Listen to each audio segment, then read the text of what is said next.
નમસ્કાર વિદ્યાર્થી મિત્રો, કેમ છો બધા? અમદાવાદ જિલ્લા પંચાયત શિક્ષણ સમિતિ દ્વારા આયોજિત મિશન પારમિતા તેના અંતર્ગત શિક્ષણ દર્શનમાં આપ સૌનું હાર્દિક સ્વાગત છે. આપણે સૌ જાણીએ છીએ કે ધોરણ 5માં CET એટલે કે કોમન એન્ટ્રન્સ ટેસ્ટ આ પરીક્ષા લેવામાં આવે છે. આ પરીક્ષાનો મુખ્ય હેતુ એ ધોરણ 5 પછીનું શિક્ષણ વધુ સારું બને તમારું એના માટેનો છે. આ માટે સરકારશ્રી દ્વારા જે પરીક્ષા લેવામાં આવે છે તેમાં 120 ગુણની પરીક્ષા છે અને 150 મિનિટનો સમય આપવામાં આવે છે. આ 120 ગુણની પરીક્ષામાં અલગ અલગ પ્રકારના વિષયોનો સમાવેશ કરવામાં આવ્યો છે, જેના અંતર્ગત તમે ધોરણ 1 થી 4માં અને ધોરણ 5માં જે અભ્યાસ કરી ગયા છો એ બધું જ વિષય વસ્તુ તેમાં સમાવેશ કરવામાં આવે છે. CET અંતર્ગત જે 120 ગુણની પરીક્ષા લેવામાં આવે છે તેમાં અલગ અલગ વિષયોનો સમાવેશ થાય છે, જેમાં ભાષા, ગણિત, પર્યાવરણ, તાર્કિક જ્ઞાન આ બધાનો સમાવેશ થાય છે. તો આ અંતર્ગત આપણે જે આજે શીખવાના છીએ તે વિષય છે ગણિત. ગણિત વિષય નામ સાંભળતા થોડું એવું લાગે, થોડો અઘરો વિષય. ગણિત વિષય એવો છે કે થોડું તમારા માઇન્ડને, તમારા મગજને થોડું કસવું પડે. જેમ તાર્કિક જ્ઞાનમાં કસવું પડે એમ ગણિતમાં પણ કસવું પડે. એમાં ગોખેલું ના ચાલે. એટલે કે જે કાંઈ પણ દાખલા આવે છે એની રીત તમારે સમજવી પડે અને એની રકમ બદલાય તો પણ એ તમને આવડતા હોવા જોઈએ. તો ચલો આપણે જે ગણિતમાં શીખવાના છીએ જે કાંઈ પણ મુદ્દાઓ એ અત્યારે આપણે શીખીશું. એમાં પહેલો મુદ્દો છે અવયવ. હવે અહીંયા આપણે જોઈ શકીએ છીએ અવયવ. અવયવમાં બે શબ્દ છે કે જે તમને કદાચ ગોટાળો કરશે, તમારા મગજને ડાયવર્ટ કરશે. અવયવ પાડો અને અવયવ આપો. આ બંને શબ્દ વચ્ચેનો ભેદ આપણને ખબર હોવો જોઈએ. અવયવ પાડો અને અવયવ આપો. સૌથી પહેલા આપણે જોઈએ અવયવ પાડો. તમને ખબર હશે કે અવયવ પાડોનો મતલબ એવો થાય કે કોઈ પણ સંખ્યા છે, દાખલા તરીકે હું એમ કહું છું કે 16ના અવયવ પાડો. અવયવ પાડોનો અર્થ એવો થાય છે કે 16ના તમે એવા ભાગ પાડો કે જે છેલ્લે સંખ્યાઓ આવે છે ગુણાકારના સ્વરૂપમાં એ બધી જ સંખ્યાઓ અવિભાજ્ય હોય. દાખલા તરીકે હું અવયવ પાડોમાં લઉં છું, અહીંયા જે આપણે લખેલું છે 16 એ લઈએ તો 16ના અવયવ પાડવા છે આપણે. તો અવયવ પાડવા માટે આપણા ઘડિયા પહેલાં તો એકદમ ક્લિયર હોવા જોઈએ. તમને 1 થી 10 સુધીના ઘડિયા પૂર્ણ રીતે સારી રીતે આવડતા હશે તો જ તમે અવયવ સારી રીતે પાડી શકશો. અને હા, ખાસ ચાવી આપણને આવડતી હોવી જોઈએ. ચાવીનું ટૂંકમાં આપણે વાત કરીએ તો પહેલી ચાવી આવે છે 2ની ચાવી, જે આપણે સૌ જાણીએ છીએ. 2ની ચાવી શું છે? જે સંખ્યાનો એકમનો અંક. એકમનો અંક એટલે દાખલા તરીકે અહીંયા આપણે 16 લઈએ છીએ તો 16માં એકમનો અંક કયો આવશે? 6. જે સંખ્યાનો એકમનો અંક 2, 4, 6, 8 કે 0 હશે, જેના એકમના અંકમાં 2, 4, 6, 8 કે 0 હશે એ બધી જ સંખ્યાઓ બે વડે ભાગી શકાશે. જેમ કે અહીંયા જોઈ શકો છો 6 છે, એનો અર્થ એવો થાય છે કે આ 16 જે અંક છે એ 2 વડે ભાગી શકાય છે. ત્યારબાદ લઈએ 3ની ચાવી. તો 3ની ચાવીમાં શું છે? જે સંખ્યા તમને આપેલી છે એના બધા જ અંકોનો સરવાળો તમે કરો છો તો એ 3ના ઘડિયામાં આવતો હોવો જોઈએ, મતલબ 3 વડે ભાગી શકાતો હોવો જોઈએ. દાખલા તરીકે અહીંયા આપણે એક સંખ્યા લઈએ 54. 54ના અંદર બે અંક આપેલા છે 5 અને 4. આ બંને અંકનો આપણે સરવાળો કરીએ. 5 વત્તા 4 એટલે થશે 9. હવે 3નો ઘડિયો વિચારીએ. 3ના ઘડિયામાં 9 આવે છે? હા, 3 તરી 9. એનો અર્થ એવો થશે કે 54 જે સંખ્યા છે 3 વડે વિભાજ્ય છે, 3 સાથે ભાગી શકાય છે. એટલે એ 3ની ચાવી છે. ત્યારબાદ એક અગત્યની ચાવી જોઈએ 5ની ચાવી. 5ની ચાવીમાં શું આવે છે? જે સંખ્યાનો એકમનો અંક. હવે આપણે 5નો ઘડિયો જ લખીએ. ચલો, 5 એકુ 5, 5 દુ 10, 5 તરી 15, 5 ચોક 20. અહીંયા તમે જોઈ શકો છો એકમનો અંક કયો છે? 5, 0, 5, 0. મતલબ 5 અને 0 જે સંખ્યાનો એકમનો અંક 5 અથવા 0 હશે એ દરેક સંખ્યા 5ના ઘડિયામાં આવશે, એટલે 5 વડે વિભાજ્ય છે. એવી જ રીતે લઈએ એક 10ની ચાવી. જો 10નો ઘડિયો તમે બોલો છો 10 એકા 10, 10 દુ 20, આ રીતે આપણે લખીએ છીએ 10 એકા 10, 10 દુ 20, 10 તરી 30, 10 ચોક 40. આમાં પણ તમે એકમનો અંક જોઈ શકો છો. દરેક જગ્યામાં એકમનો અંક 0 છે. એનો અર્થ એવો થાય છે કે આ બધી જ સંખ્યાઓ 10 વડે વિભાજ્ય છે. ચાવી આપણે એટલા માટે શીખવી પડશે કે જ્યારે આપણે અવયવ પાડીશું કોઈ પણ સંખ્યાના ત્યારે આપણને ચાવીની ખબર હશે તો કોની સાથે ભાગ ચલાવો, કયા ઘડિયામાં આવે છે એની આપણને તરત ખબર પડશે. તો એના માટે હવે આપણે 16ના અવિભાજ્ય અવયવ પાડીએ. હમણાં જે ચાવીની વાત થઈ એ પ્રમાણે જોઈએ તો એકમનો અંક 6 છે. એનો અર્થ એવો થાય છે કે 16 છે 2ના ઘડિયામાં આવે છે, 2 સાથે વિભાજ્ય છે. તો આપણા ઘડિયા પાક્કા હશે એકદમ તો આપણને ખ્યાલ આવી જશે કે 2 અઠ્ઠા 16 થાય.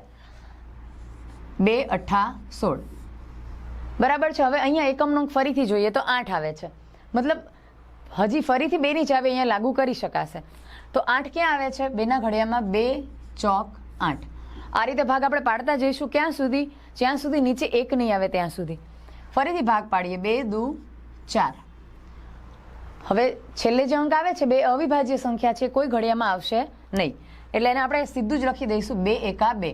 અહીંયા 1 આવે છે ત્યાં સુધી આપણે એના ભાગ પાડી દીધા છે. હવે અહીંયા જોઈએ તો 16ના ભાગ શું પડશે? 2 ગુણ્યા 2 ગુણ્યા 2 ગુણ્યા 2.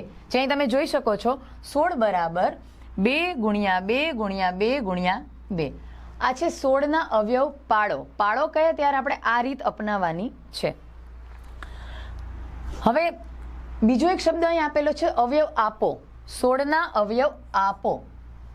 પાડો અને આપો આ બંને વચ્ચેનો ભેદ નહીં ખબર હોય તો પરીક્ષામાં જે પ્રશ્નો પૂછાય છે એને આપણે સરળતાથી સમજી નહીં શકીએ એટલે એનો જવાબ પણ ખોટો આવશે. હવે એની અંદર અહીંયા છે એવું વિચારવાનું છે અવયવ આપો આવે છે ત્યારે 16 કયા કયા ઘડિયામાં આવે છે. જો ફરીથી આવ્યું કે ઘડિયા આના માટે આપણે પાકા હોવા જોઈએ તો આપણે ઘડિયા સારી રીતે તૈયાર કરીશું તો ઘણા બધા પ્રકરણ એવા છે, ઘણા બધા પ્રશ્નો એવા હશે કે તમને સરળતાથી યાદ રહેશે. તો 16 આપણે પહેલા કોઈ પણ સંખ્યા 1 સાથે ગુણાકાર કરવાથી મળે છે, એટલે કે 1ના ઘડિયામાં આવે છે. 1 ગુણ્યા 16 બરાબર છે. 1 પછી આપણે 2નો ઘડિયો લઈએ તો આપણને ખબર છે 2 અઠ્ઠા 16.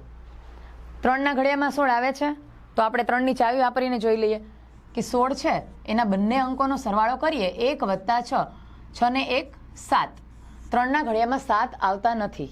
એનો અર્થ એવો થાય છે કે 16 સંખ્યા છે એ 3 સાથે વિભાજ્ય નથી. તો આપણે હવે લઈએ 4ના ઘડિયામાં. આપણને ખ્યાલ છે ચોકો ચોકો 16, તો 4ના ઘડિયામાં ચોકો ચોકો 16. હવે આવા ભાગ ક્યાં સુધી લઈશું આપણે? તો એની એક શરત છે કે જો તમે જ્યારે ભાગ પાડતા હોય ત્યારે નીચે આવી રીતે 2 વખત કોઈ સંખ્યા રિપીટ થાય છે, 2 દુ 4, 3 તરી 9, ચોકો ચોકો 16, પાય પાય 25 આવું રિપીટ થાય છે, આવું ફરીથી પુનરાવર્તન થાય છે ત્યારે ત્યાં તમારે અટકી જવાનું છે. બરાબર. હવે આપણે જોઈએ તો અહીંયા એના અવયવ લઈએ તો અહીંથી આપણે ચાલુ કરીએ 1 2 4. હવે બીજી વખત 4 છે આપણે લેવાનો નથી, એક વખત લઈ લીધો છે એટલા માટે 1 2 4 8 અને 16. તો અહીં આપણે લખી શકીએ કે 16ના અવયવો 1 2 4 16 અને 8 મળશે. એનો અર્થ એવો થાય છે કે અવયવ આપો અને અવયવ પાડો બંનેમાં જવાબ જુદો આવે છે. તો જ્યારે પ્રશ્ન પૂછાય છે ત્યારે ખાસ પ્રશ્નનું માળખું કેવું છે એ સમજીને જ આપણે જવાબ આપવાનો રહેશે.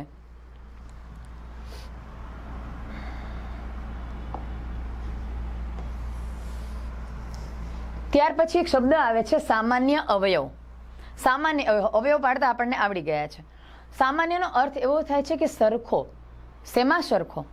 તો કોઈ 2 સંખ્યા તમને આપેલી છે, પરીક્ષામાં જે પ્રશ્ન પૂછાય છે ને આપણે સીઈટીની પરીક્ષામાં આ પ્રકારના હોય છે. દાખલા તરીકે 18 અને 15ના સામાન્ય અવયવો. હવે એમાં એવું નહીં પૂછે કે અવયવો જણાવો, આ રીતનો દાખલો નહીં હોય, પણ આ રીત તમારે કરીને દાખલાનો જવાબ લાવવો પડશે. એટલા માટે આ રીત સમજાવું છું. સામાન્ય અવયવ તો 18 અને 15ના સામાન્ય અવયવ જણાવો. તો એના માટે આપણે 18ના અવયવ પાડવા પડશે. 18ના અવયવ આપણે પાડશું તો 18ના અવયવ આપણે પાડીએ તો 18ના અવયવ 2ની ચાવીનો પહેલા ઉપયોગ કરીશું. એકમનો અંક 8 છે એટલે 2ના ઘડિયામાં આવશે, એટલે 2 સાથે વિભાજ્ય છે. તો 2ની ચાવીનો ઉપયોગ કરીએ. 2ના ઘડિયામાં 18 ક્યાં આવે છે? 2 નવા 18. બરાબર. તો અહીંયા લખશું 2, અહીંયા 9. હવે એકમનો અંક જોઈએ, એક જ અંક છે એટલે એકમનો અંક ગણીને આપણે જોઈએ ને તો 9. તો એકમનો અંક 9 છે એટલે 2ની ચાવી અહીંયા લાગુ નહીં પડે. એનો અર્થ એવો કે 3ની ચાવી આપણે વાપરીશું. તો 3ના ઘડિયામાં 9 આવે છે, આપણને ખ્યાલ છે. તો 3 તરી 9. હવે 3 તે અવિભાજ્ય સંખ્યા છે, એનો અર્થ એવો કે 3 હવે કોઈ ઘડિયામાં નહીં આવે. તો 3 એકા 3. તો અહીંયા આપણે 18ના અવયવ કેવી રીતે લખશું? 2 ગુણ્યા 3 ગુણ્યા 3. 2 ગુણ્યા 3 ગુણ્યા 3. બીજી સંખ્યા છે આપણી 15. 15ના અવયવ પાડીએ આપણે. એકમના અંક પર ધ્યાન દઈએ. અહીંયા એકમનો અંક છે 5, જે 2ના ઘડિયામાં આવશે નહીં કારણ કે 2ની ચાવી લાગુ જ નહીં પડે અહીંયા. તો હવે શું કરીશું? 3ની ચાવી લાગુ કરીશું આપણે. 5 ને 1 6, બંને અંકોનો સરવાળો કરીએ 3ની ચાવી પ્રમાણે 6. 6 સંખ્યા એવી છે જે 3ના ઘડિયામાં આવે છે, એટલે 3 દુ 6. તો આ ભાગ આપણે અહીંયા જે પાડીએ છીએ 15ને 3ના ઘડિયા સાથે પાડીશું. 3 પંચા 15. હવે 5 તો અવિભાજ્ય સંખ્યા છે. અવિભાજ્ય સંખ્યા છે એટલે એક પણ ઘડિયામાં નહીં આવે, એટલે આપણે એને એક સાથે જ ગણી લઈશું. 5 એકા 5. તો 15ના અવયવ શું પડશે? 3 ગુણ્યા 5. 15 બરાબર 3 ગુણ્યા 5. હવે શું કરીશું? સામાન્ય અવયવ લેવાના છે આપણે એના. સામાન્ય અવયવ જો બંનેમાં સરખું જોવામાં આવે તો કયો અંક એવો છે કે જે બંનેમાં છે? તો અહીંયા જોઈએ આપણે. અહીંયા 3, અહીંયા 3, અહીંયા 2 છે પણ નીચેનામાં 2 છે નહીં, તો એને આપણે નહીં લઈએ, એટલે કે એને આપણે કેન્સલ કરીએ છીએ. અહીંયા 5 છે પણ ઉપર 5 છે નહીં, તો એ પણ નહીં આવે. તો ફક્ત એક જ અવયવ એવો થાય છે 3 કે જે બંને સંખ્યાના અવયવમાં આવે છે. એનો અર્થ એવો છે કે 18 અને 15ના સામાન્ય અવયવમાં 3 આવે છે, એટલે અંક એક જ આવે છે પણ કયો અંક છે? 3. તો આ હતી સામાન્ય અવયવની સમજ. ત્યાર પછી શબ્દ આવે છે અવયવી. અવયવી, જેને આપણે ગુણક તરીકે પણ ઓળખીએ છીએ. અવયવીનો અર્થ શું થાય છે? ફરી પાછા ઘડિયા આવી ગયા. જો ઘડિયા આવડતા હશે તો અવયવી આવડશે, નતર નહીં આવડે. તો ચલો અહીંયા જોઈએ. 5ના અવયવી એટલે કે ગુણક જણાવો. 5નો ઘડિયો આપણે લખીએ. ચલો. 5 એકા 5, 5 દુ 10, 5 તરી 15, 5 ચોક 20, પાયો પાયો 25. 5 દાન 50 સુધી તમે લખશો, ત્યાં અટકી જવાય છે? ના. કોઈ પણ ઘડિયો 10 સુધી નથી. ઘડિયા અનંત સુધી લઈ શકાય. જેમ કે અહીંયા લખીએ છીએ આપણે પાયો પાયો 25, 5 છક 30, 5 સત્તા 35, 5 અઠ્ઠા 40, 5 નવા 45, 5 દાન 50, 5 ગુણ્યા 11 55, 5 ગુણ્યા 12 60, 5 ગુણ્યા 13 65. એમ સતત સંખ્યાઓ વધતી જશે એમ એની કિંમત વધતી જશે. કોઈ પણ ઘડિયો ક્યારેય 10 સુધીનો હોતો નથી. તો અહીંયા આપણે શરૂઆતના 5 સુધી 5નો ઘડિયો લખેલો છે. હવે એમાં છેલ્લો જે અંક આવે છે 5ના ઘડિયાના છેલ્લા અંક, આ બધા જ અંક 5, 10, 15, 20 અને 25 આ બધા જ અંકો છે એ એના અવયવીમાં ગણાશે. ઘણીવાર પરીક્ષામાં એવું પણ પૂછાય છે કે અવયવીને બીજા કયા શબ્દથી ઓળખવામાં આવે છે? તો આપણને ખબર હોવી જોઈએ કે અવયવીને બીજા ગુણક નામથી ઓળખવામાં, એટલે કે ગુણક શબ્દથી ઓળખવામાં આવે છે. ઓકે, તો આમ 5ના અવયવી તમને પૂછે, કોઈ પણ સંખ્યાના, દાખલા તરીકે 8ના અવયવી તમને પૂછે છે, તો 8નો ઘડિયો તમને આવડતો હોવો જોઈએ. તો 8ના અવયવી કયા કયા આવશે? 8 એકા 8, 8 દુ 16, 8 તરી 24, 8 ચોક 32, 8 પંચુ 40. એમ 8ના અવયવ સળંગ આપણે અવયવી લઈ શકીશું. તો અહીંયા આપણે 57ના ભાગ પાડીશું, 57ના અવિભાજ્ય અવયવ પાડીશું. દાખલા તરીકે અહીંયા લખીએ છીએ આપણે 57. 2 સાથે વિભાજ્ય છે કે એની સંખ્યા એની તો આપણને ખબર હોવી જોઈશે. તો એકમનો અંક અહીંયા 7 છે. હવે 7 છે એ 2ની ચાવીમાં ક્યાંય આવશે નહીં, કારણ કે 2ની ચાવીમાં શું હતું? આપણે એકમનો અંક 2 4 6 8 0 હોવો જોઈએ. તો અહીંયા તો એકમનો અંક 7 છે, તો 57 છે એ 2 સાથે વિભાજ્ય નથી. 3ની ચાવી વાપરીએ. 57માં જે 2 અંક છે 5 અને 7, એનો સરવાળો કરીએ. 7 ને 5 12, જે 3ના ઘડિયામાં આવે છે, 3 સાથે વિભાજ્ય છે. તો 57, જો અહીંયા પણ ઘડિયાની જરૂર પડશે. 57 3 સાથે કેવી રીતે વિભાજ્ય છે? એના માટે આપણને 11 થી 19ના ઘડિયા આવડતા હોવા જોઈએ. જો નથી આવડતા તો આપણે સાદો ભાગાકાર કરીને શીખીશું. દાખલા તરીકે અહીં લખીએ આપણે 57 n ભાગ્યા 3. 3નો ઘડિયો 5થી વધવાના, જો આપણે સાદો ભાગાકાર કરીએ 3 એકા 3, 3 દુ 6 વધી જશે એટલે 3 એકા 3, 5માંથી 3 જાય તો 2, ઉપરથી 7 ઉતારીએ 3 9 27. શેષ જ્યારે 0 આવે છે એનો અર્થ એવો કે 19 તરી 57, એટલે 57 છે 3 વડે વિભાજ્ય છે. તો આ ભાગને આપણે અહીં લખીએ 3 અને 19. 19. હવે આમાં આપણને વિભાજ્ય અવિભાજ્યની ખબર હોવી જોઈએ કે કઈ સંખ્યા વિભાજ્ય છે, કઈ અવિભાજ્ય છે. અવિભાજ્ય સંખ્યાઓ એટલે કે એવી સંખ્યાઓ કે જે કોઈ પણ ઘડિયામાં નથી આવતી, કોઈ પણ સંખ્યા સાથે એને ભાગી શકાતી નથી. તો 19 પણ એક અવિભાજ્ય સંખ્યા છે, આપણને ખબર છે. તો 19 છે ક્યાંય કોઈ ઘડિયામાં નથી આવતી, એટલે આપણે એને એક સાથે ગુણકમાં લઈ લેશું. 19 એકા 19, અહીંયા 1 આવી ગયો, એનો મતલબ એવો કે આપણા અવયવ અહીંયા પૂર્ણ થાય છે. તો આપણે 57ના ભાગ શું લખીશું? 3 ગુણ્યા 19, બરાબર. તો 57ના ભાગ 3 ગુણ્યા 19, અને અહીંયા હંમેશા આપણે પહેલાં પણ વાત થઈ કે 1 છે એ દરેક સંખ્યાનો અવયવ ગણાશે. તો અહીંયા આપણે ઓપ્શન જોઈ લઈએ. પ્રશ્ન શું છે ફરીથી મગજમાં રાખજો. નીચે પૈકી કોણ 57નો અવયવ નથી? તો પહેલાં 57ના અવયવ કયા કયા છે એ જોઈ લઈએ. 3, 19 અને 1. તો અહીંયા આપણને જે ઓપ્શન આપેલા છે એમાં આ 3 છે, 19 આપેલો છે અને 1. તો બાકી કયો ઓપ્શન રહે છે? 2. અહીંયા જોઈ શકો છો 2 ક્યાંય પણ આવતો નથી, એનો અર્થ એવો થાય છે કે 2 છે એ 57નો અવયવ નથી. તો અહીંયા આપણો જવાબ શું થશે? 2. બરાબર, ખ્યાલ આવી ગયો? હવે ત્યાર પછી જોઈએ આપણે તો નવો પ્રશ્ન. 6 અને 12ના સામાન્ય અવયવોની સંખ્યા કેટલી છે? સામાન્ય શબ્દ આવ્યો, એનો મતલબ એવો કે બંનેમાં સરખા હોય એવા કે કયા કયા અવયવ છે. હવે એની સંખ્યા કેટલી છે? તો પહેલા અવયવ શોધવા પડશે આપણે એના. હવે 6 ના અવયવ આપણે લખીએ તો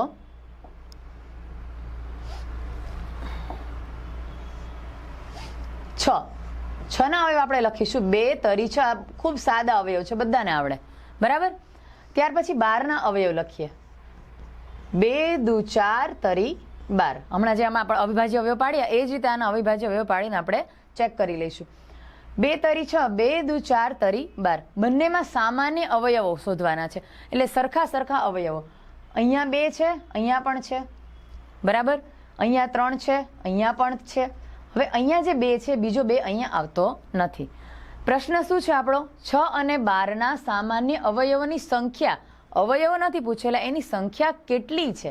કેટલી છે? તો અહીંયા તમે જોઈ શકો છો 1 અને 2. તો અહીંયા આપણો જવાબ શું આવશે? એ, કે 6 અને 12ના સામાન્ય અવયવની સંખ્યા 2 છે. બરાબર, ત્યાર પછીનો પ્રશ્ન જોઈએ. 5 અને 6નો સૌથી નાનો સામાન્ય ગુણક કયો છે? ગુણક એટલે અવયવી. ફરીથી યાદ કરાવું, અવયવીનું બીજું નામ છે ગુણક. 5 અને 6નો સૌથી નાનો સામાન્ય ગુણક. તો 5નો ઘડિયો આપણે લખવો પડશે. 5નો ઘડિયો આપણને આવડે છે. શું આવશે 5નો ઘડિયામાં? આપણે એનો અવયવ લખીએ.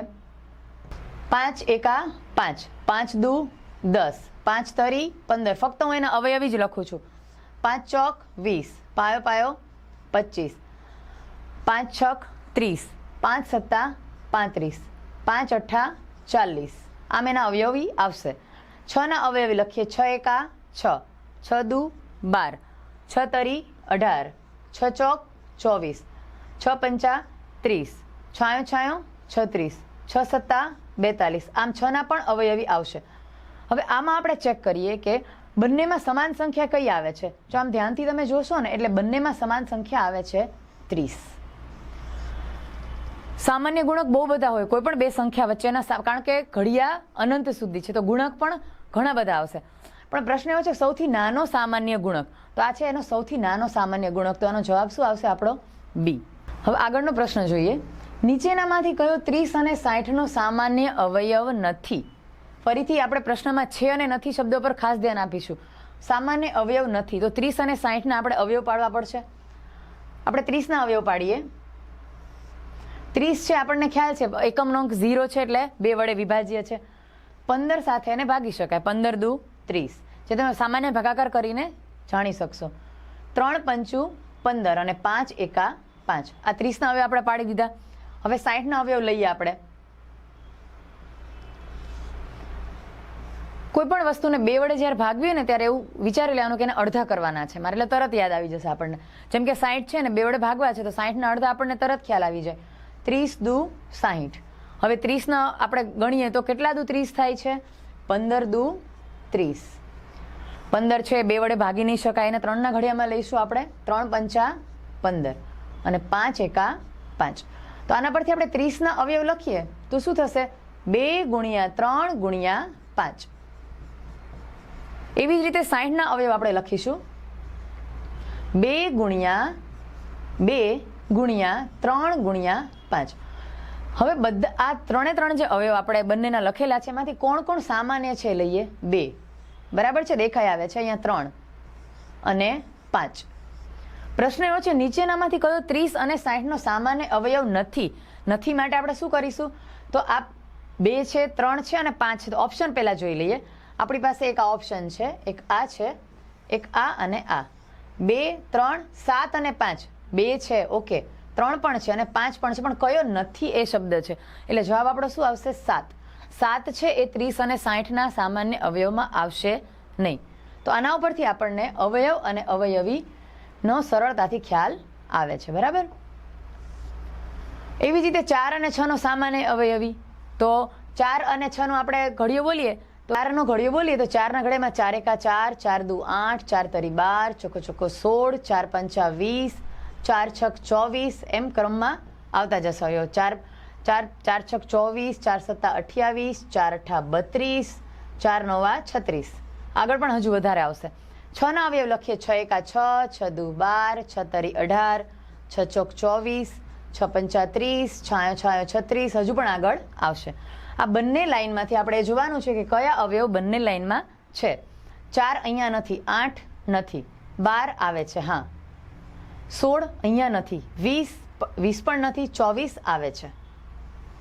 આગળ જઈએ તો 28 નથી, 32 નથી, 36 આવે છે.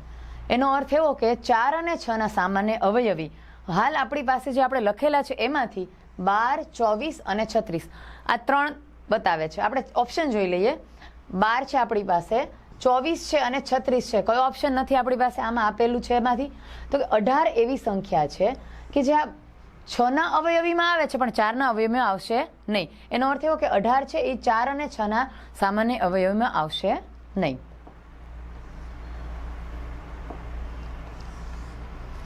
ત્યાર પછી એક સરસ મજાનો ટોપિક આવે છે ગુંજાશના એકમોની સમજ.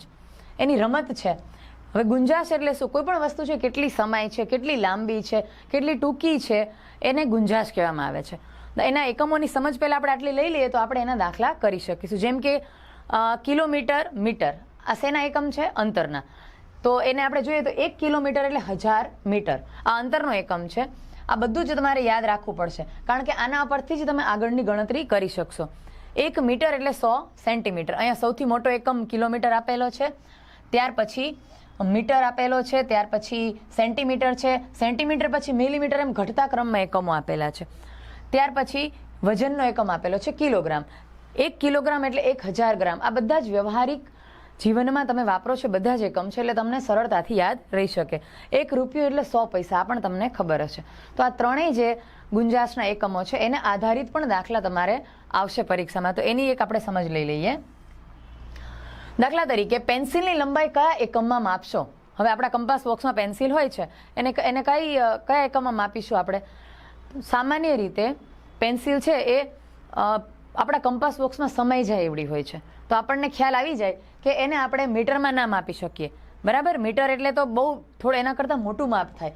કિલોગ્રામ જે વજનનો એકમ છે એમાં પણ ના માપી શકીએ. સેન્ટીમીટર, હા, સેન્ટીમીટર આવી શકે પણ આપણે ચોથો ઓપ્શન પણ જોઈશું, ચોથો વિકલ્પ પણ આપણે ચેક કરીએ. ગ્રામ પણ વજનનો એકમ છે, એ પણ નહીં આવે. તો આપણે શું લખીશું? સેન્ટીમીટરમાં પેન્સિલની લંબાઈ માપી શકાય. કોઈ પણ વસ્તુની લંબાઈ, પહોળાઈ કે એના વજનની વાત આવે અથવા તો અંતરની વાત આવે ત્યારે એને વ્યવહારિક જીવન સાથે સાંકળીને આપણે એનો જવાબ વિચારીશું. અહીંયા એક પ્રશ્ન આપેલો છે. મીના તેના અમદાવાદથી રાજકોટ જતા રસ્તાની ડાબી બાજુએ અંતર લખેલા પાટિયા જુએ છે. તે પાટિયા પર કયા એકમમાં અંતર દર્શાવેલ હશે? હવે અમદાવાદથી રાજકોટ જાય છે એનો અર્થ એવો કે બહુ જ દૂર સુધીના અંતરમાં જાય છે. તો જ્યારે મોટું અંતર આવે છે ત્યારે અહીંયા ઓપ્શનમાં આપેલું છે મીટર, કિલોમીટર, સેન્ટીમીટર અને મિલીમીટર. હવે મીટરમાં પણ માપી શકાય પણ મીટરમાં માપે તો બહુ જ મોટો અંક આવી શકે. જ્યારે 2 ગામ વચ્ચેનું અંતર હશે કે 2 શહેર વચ્ચેનું અંતર ત્યારે આપણે એને કિલોમીટરમાં ગણીશું. આ ખાસ વસ્તુ યાદ રાખીશું. તો એનો અર્થ એવો, મીટર કરતાં પણ સેન્ટીમીટર તો બહુ નાનો છે તો આ એકમ પણ ઉપયોગમાં આવશે નહીં. હવે સેન્ટીમીટર કરતાં પણ મિલીમીટર નાના છે તો આપણે કયો એકમ વાપરીશું? અહીંયા કિલોમીટર. એનો અર્થ એવો કે કોઈ પણ 2 શહેર કે ગામ વચ્ચેના અંતરની વાત થાય ત્યારે એકમ કયો આવશે? હંમેશા કિલોમીટર. ત્યાર પછી છે 4 મીટર અને 9 સેન્ટીમીટર એટલે કેટલા મીટર? હવે આમાં આપણે જે શરૂઆતમાં મેં તમને બતાવ્યું હતું કે ગુંજાશના એકમો છે એને એકબીજામાંથી ફેરવતા આપણને આવડતું હોવું જોઈએ. ત્યાર પછીનો પ્રશ્ન છે, તમારો શાળાનો ગણવેશ સીવડાવવા માટે કાપડ લેવા જાઓ ત્યારે લંબાઈને કયા એકમનો ઉપયોગ કરશો? લંબાઈના કયા એકમમાં માપશો?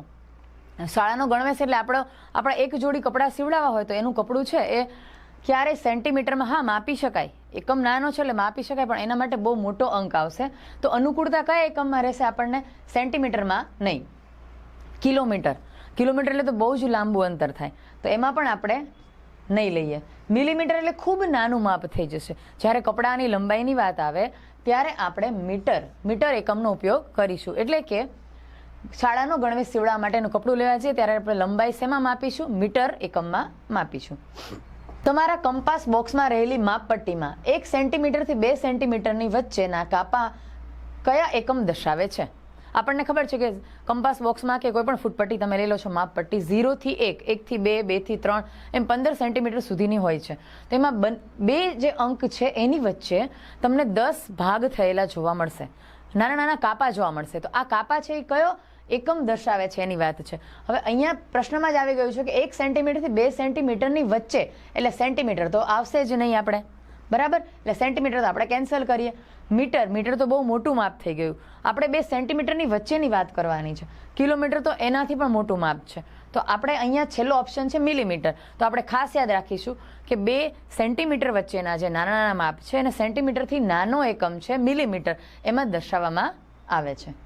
ત્યાર પછી છે નીચેનામાંથી કઈ જોડ સાચી છે, બરાબર. હવે આપણે જે શરૂઆતમાં મેં તમને બતાવ્યા હતા ગુંજાશના એકમો એકબીજા સાથે કેવી રીતે સંકળાયેલા છે એને અહીંયા આપણે યાદ કરવા પડશે. 1 મીટર એટલે 100 સેન્ટીમીટર. આ આપણે શરૂઆતમાં જ જોયું હતું. 1 મીટર એટલે 100 સેન્ટીમીટર, બરાબર. આ તમને લાગે છે સાચું હોય એવું? શરૂઆતમાં જ આપણે જોયું હતું. 1 સેન્ટીમીટર એટલે 100 મીટર. હવે આ તો ઉલટું થઈ ગયું. સેન્ટીમીટર નાનું માપ છે અને મીટર મોટું માપ છે, એટલે આ તો આવશે જ નહીં, બરાબર. 1 મીટર એટલે 10 સેન્ટીમીટર. આપણે શરૂઆતમાં શું જોયું હતું? 1 મીટર એટલે 100 સેન્ટીમીટર, જે આ પહેલો ઓપ્શન હોય એવી શક્યતા લાગે છે. ત્યાર પછી છેલ્લું છે 1 મીટર એટલે 100 મિલીમીટર. હમણાં જ વાત થઈ. 1 મીટર એટલે સેન્ટીમીટર છે એના કરતાં પણ મિલીમીટર એટલે તો ખૂબ નાનું થયું, એટલે આ પણ નહીં આવે. તો આપણો ઓપ્શન કયો સાચો પડશે? આ પહેલું. 1 મીટર એટલે 100 સેન્ટીમીટર. એટલે જ્યારે પણ નાના એકમમાંથી મોટા કે મોટા એકમમાંથી નાના એકમમાં આપણે જઈએ ત્યારે ખાસ યાદ રાખવાનું છે કે આપણે અંકને વધતા ક્રમમાં મૂકવાનો છે કે ઘટતા ક્રમમાં. એક છોડની શરૂઆતની ઊંચાઈ 8.25 સેન્ટીમીટર છે, બરાબર. અને થોડા દિવસ બાદ માપતા તેની ઊંચાઈ 15 સેન્ટીમીટર મળે છે. હવે કુદરતી વસ્તુ છે કે છોડ છે એ થોડા દિવસ પછી વધવાનો છે, એટલે એની શરૂઆતની લંબાઈ કરતાં એની પછીની લંબાઈ એની વધારે હશે. તો છોડની ઊંચાઈમાં કેટલો વધારો થયો ગણાય? જ્યારે આવો શબ્દ છે, કેટલો વધારો થયો, કેટલો ઘટાડો થયો, બંને વચ્ચે કેટલો તફાવત છે, જ્યારે આ શબ્દ આવે ત્યારે ખાસ બાદબાકીની ક્રિયા આપણે કરીશું. આમાં સૌથી મોટું માપ બંનેમાંથી કયું ગણાય? આપણને દેખાય છે 15 સેન્ટીમીટર. તો આપણે લખીએ છીએ 15. હવે આ 15 છે પૂર્ણ સંખ્યા છે, એમાં ક્યાંય તમને પોઈન્ટ નથી દેખાતો. જ્યારે 8.25 તમને દેખાય છે કે પોઈન્ટવાળી દશાંશ સંખ્યા છે. તો શું કરીશું આપણે? હવે 15માં પોઈન્ટ ક્યાં હોય? જ્યારે કોઈ પણ આખી સંખ્યા છે, પૂર્ણ સંખ્યાનો પોઈન્ટ ક્યાં હશે? સંખ્યા પછી તરત જ, એટલે અહીંયા અંતમાં. તો અહીંયા આપણે પોઈન્ટ એક કરી દઈશું. આપેલો નથી પણ આપણે સરળતા માટે કરી દઈશું. તો 15 અહીંયા પોઈન્ટ, 8.25. તો પોઈન્ટ નીચે પોઈન્ટ મૂકશું. આ ખાસ આપણે જ્યારે પોઈન્ટવાળા સરવાળા બાદબાકી દશાંશ સંખ્યાના આવે ત્યારે ખાસ ધ્યાન રાખીશું. પોઈન્ટ નીચે પોઈન્ટ મૂકશું, અહીંયા લખશું 8.25. બાદબાકી કરવાની છે જ્યાં કોઈ પણ અંક નથી. અત્યારે જ્યાં કોઈ પણ અંક નથી ત્યાં આપણે શૂન્ય મૂકી દઈશું સરળતા માટે. હવે આની સાદી બાદબાકી કરીએ. 0માંથી 5 નહીં જાય એટલે આગળ જઈને આપણે અહીંયા 4, અહીંયા 9 અને 10. 10માંથી 5 જશે એટલે 5. 9માંથી 2 બાદ થશે એટલે 7. પોઈન્ટની નીચે પોઈન્ટ મૂકશું. 4માંથી 8 બાદ નહીં થાય એટલે આપણે અહીંયા 0 અને અહીંયા આવશે 14. 14માંથી 8 બાદ થશે એટલે 6. તો આપણો જવાબ આવશે 6.75, બરાબર. 6.75 ઓપ્શન જોઈએ આપણે. તો આપણી પાસે 7.55, 7.55, 6.75 ને 6.75. તો પહેલી જ નજરે જોતા બંને ઓપ્શન કટ થઈ જશે. શું કામ? આપણો જવાબ 6.75 છે. તો હવે આ બંનેમાં શું ફેર છે? આવું પણ હોઈ શકે, જવાબ સરખો હશે પણ એકમ પર ખાસ ધ્યાન આપીશું આપણે.